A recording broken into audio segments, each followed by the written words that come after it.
Je crois que notre génération doit savoir que la bête de l'événement est là. Et elle arrive. Une nation s'élèvera contre une autre nation, et un royaume contre un autre royaume. Il y aura des famines et des tremblements de terre. Mais n'oubliez pas que ces choses constitueront uniquement le commencement des douleurs. Le pass sanitaire s'appliquera dans les cafés, les restaurants, les centres commerciaux ainsi que dans les hôpitaux, les maisons de retraite, que les plus grands commentateurs de la Bible et du Talmud, mais aussi dans les avions, trains et cars pour les longs trajets. Je demeure constant, en inventant chaque jour le nouveau modèle que notre pays et le monde attendent. Bonjour Jacques Attali. Bonjour.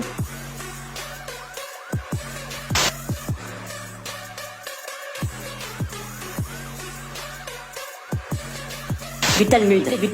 Aujourd'hui, nous allons parler de l'avenir de la radio-identification, souvent identifiée sous le sigle de RFID. Alors, qu'est-ce que c'est ? C'est une méthode pour mémoriser et transmettre des données qui sont stockées sur des radioétiquettes composées d'une puce électronique et d'une antenne. Alors, ces radioétiquettes, elles sont introduites dans des produits ou collées sur des objets, mais elles peuvent aussi être implantées dans des organismes vivants. Aujourd'hui, les applications, ce sont par exemple le pass Navigo pour la RATP à Paris, des passes pour des bâtiments sécurisés. Le pass sanitaire s'appliquera dans les cafés, les restaurants, les centres commerciaux ainsi que dans les hôpitaux, les maisons de retraite. Qu'est-ce qu'on peut imaginer comme application dans le futur ? La RFID que vous avez parfaitement décrite, ça a été généralisé ou utilisé d'abord pour l'identification du bétail.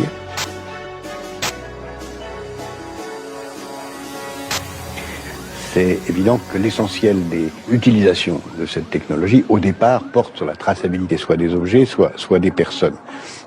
Donc tout ce qui va être de plus en plus nécessaire à suivre à distance, faire en sorte qu'on sache en permanence où se trouvent ces objets, en termes de sécurité sanitaire, de pouvoir tracer, en termes de sécurité sanitaire, de pouvoir tracer l'origine des produits agricoles depuis leur conception jusqu'à leur consommation. Sur les personnes aussi, on peut imaginer une traçabilité encore plus grande. Parce que sur les objets, on connaît, mais sur les organismes vivants, que ce soit les animaux ou les êtres humains, qui pourront avoir une puce électronique implantée dans le corps. Avant de parler de l'implantation de l'organisme vivant, il faut regarder tout ce qui va se passer aussi sur les moyens de paiement.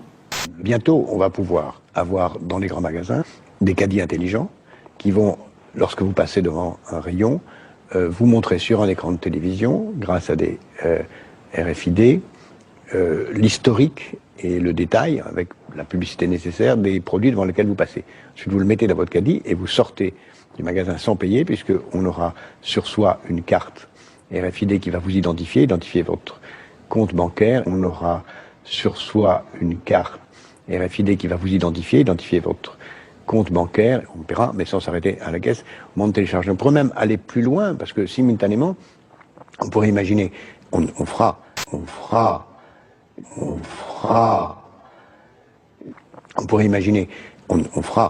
que votre frigidaire lui-même sera en permanence tenu à jour, qu'on sait ce qu'il y a dedans, et vous alertera sur ce qu'il faut acheter au moment où vous êtes dans le magasin, parce que ça manque, et au moment où vous aurez passé la caisse et vous serez en train de partir, il vous dira quelle sera la nouvelle composition de votre frigidaire, et si vous n'avez pas oublié le beurre ou les œufs ou autre chose. Qu'est-ce qu'on peut imaginer sur la traçabilité des individus ? Tout ce qu'on peut imaginer, c'est tout ce qui permettra. On pourrait imaginer, tout ce qu'on peut imaginer, c'est tout ce qui permettra, soit de façon positive, soit de façon inquiétante, de surveiller les gens. On pourra vouloir... on a parlé de mettre des puces RFID sur des nourrissons dans des maternités. D'abord, on pourra mettre sous forme de bracelet, en effet, des puces RFID pour identifier les nourrissons et savoir où ils sont en permanence. On fera... Est-ce que ça voudrait dire qu'on pourrait stocker sur soi toutes les informations relatives à votre état physique pour ne pas avoir à accumuler des radios, des diagnostics et tout posséder en permanence sur soi. Si on imagine qu'on réduit les étapes et qu'on n'ait plus de documents avec soi, est-ce que on va pas vers des questions d'éthique, d'intégrité physique ? à terme, on peut, dès aujourd'hui, ça existe, puisqu'il y a ce célèbre exemple d'une boîte de nuit à Barcelone qui l'utilise déjà pour identifier ses clients en leur proposant l'implantation par une petite chirurgie très élémentaire d'une puce qui leur permet d'entrer, de sortir et même de payer les consommations par une petite chirurgie très élémentaire d'une puce qui leur permet d'entrer par une petite chirurgie très élémentaire. On peut imaginer que chaque individu accepte volontairement ou sans le savoir,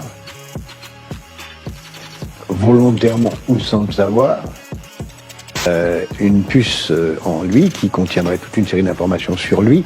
Et sur ses entrées dans les différents clubs de sport, écoles, bâtiments sécurisés. Dans les cafés, les restaurants, les centres commerciaux ainsi que dans les hôpitaux, les maisons de retraite. Qui permettrait à la fois de payer tout, de tout savoir, mais donc d'être libéré d'un certain nombre de contraintes.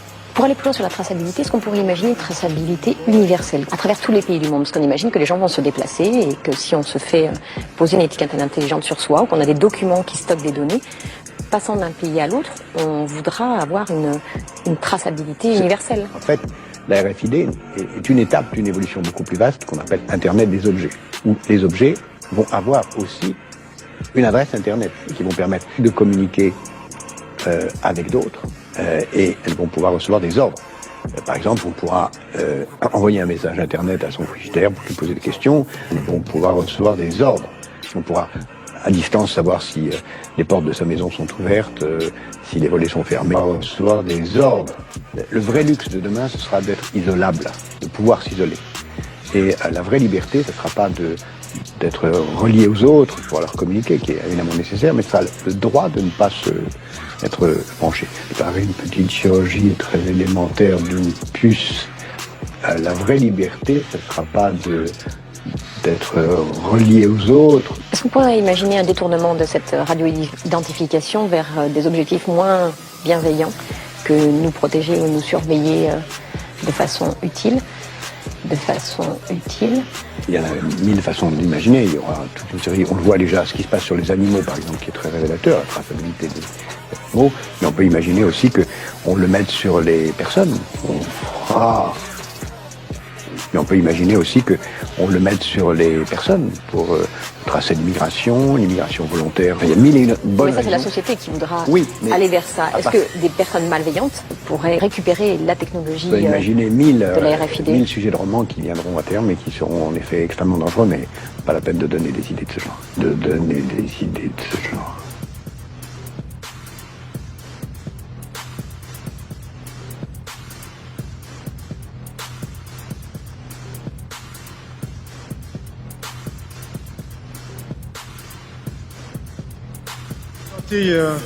Le docteur Laurent Alexandre, ravi de vous rencontrer. Vous êtes président de NBIC Finance.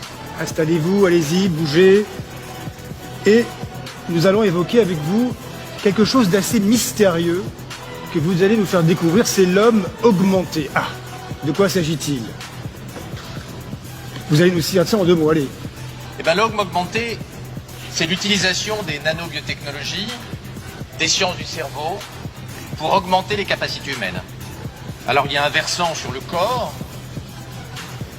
c'est l'homme bionique, c'est l'homme rendu immortel, qui est développé notamment par la filiale de Google destinée à euthanasier la mort, qui s'appelle Calico. Et puis il y a le versant spirituel et intellectuel, qui est la neuro-augmentation, c'est-à-dire l'augmentation des capacités intellectuelles par une voie biologique ou par une voie neuroélectronique. Aujourd'hui, la voie la plus importante, c'est la voie neuroélectronique, avec 2 grandes offensives industrielles. La première de Mark Zuckerberg en avril dernier, qui s'est engagé à fournir dès 2019 les premiers prototypes de casques télépathiques pour communiquer d'humain à humain par la pensée, et d'humain à ordinateur et d'ordinateur à humain.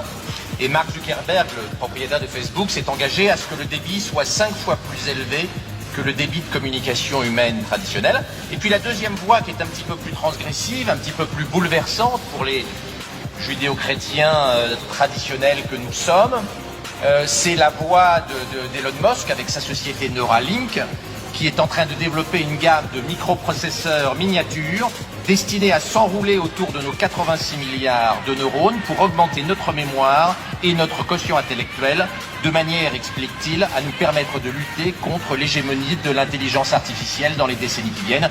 On voit que Tesla, Elon Musk et Zuckerberg, Facebook, nous dessinent un univers d'hommes augmentés, d'hommes cyborgs, d'hommes ayant des capacités intellectuelles plus fortes qu'aujourd'hui, ce qui est bouleversant d'un point de vue philosophique, politique, mais avec également des implications économiques majeures, vous pouvez l'imaginer. Alors nous ne sommes pas dans la science-fiction, tout cela est réel.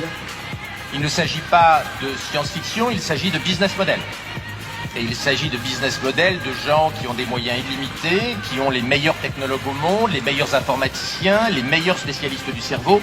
Elon Musk a recruté une équipe absolument exceptionnelle à Neuralink, qu'il dirige, puisqu'Elon Musk dirige SpaceX, Tesla, mais aussi Neuralink, des gens d'un niveau tout à fait exceptionnel qui vont, dans les 10, 20, 30 prochaines années, révolutionner l'organisation du travail, bien sûr, l'organisation politique et l'école, bien évidemment. Vous imaginez bien que le jour où des microprocesseurs augmentent de 50 points le quotient intellectuel de nos enfants, l'école va être très très sérieusement non pas menacée, mais en tout cas challengée par ces neurotechnologies, puisque vous savez qu'aujourd'hui, l'école améliore la culture de nos enfants, mais augmente très très peu leur capacité cognitive, hélas. Alors, docteur Laurent Alexandre, permettez-moi de vous dire que tout cela est à la fois magique et un petit peu inquiétant. Faut-il un moratoire sur l'intelligence artificielle? Il n'y aura pas de moratoire sur les nanobiotechnologies, la génétique et l'intelligence artificielle, parce que ces technologies ne sont pas issues de notre vieille Europe, lasse, fatiguée et blasée. Elles sont issues de la Californie et de la Chine, et vous connaissez le budget militaire dans nos pays européens. Nous ne risquons pas de bombarder la Californie et la Chine pour les empêcher de faire de la génétique et de l'intelligence artificielle. Donc nous allons vivre cette révolution des technologies NBIC, nous allons vivre la révolution des neurotechnologies d'augmentation, et si nous voulions avoir notre mot à dire dans cette immense bataille technologique avec les implications philosophiques et politiques qu'on a vues, il faudrait que nous rattrapions notre retard d'un point de vue technologique et géopolitique, ce que nous ne faisons pas. Donc le tsunami neurotechnologique va arriver, nous allons le subir, il va être riche de beaucoup de promesses, sa régulation, hélas, si nous n'y prenons pas garde, risque de se faire sur les bords du Pacifique et pas sur les bords de la Seine. Des fois où j'ai dit oui, je faisais encore un pas de plus dans la mauvaise direction. Il fallait tout accepter. Accepter les mensonges. Accepter de fermer les yeux. Oui, toujours oui. Et un jour on lève les yeux. Et on se retrouve à l'opposé de là où on voulait être. Voilà comment ça se passe. C'est comme ça qu'un homme bien finit par faire le mal.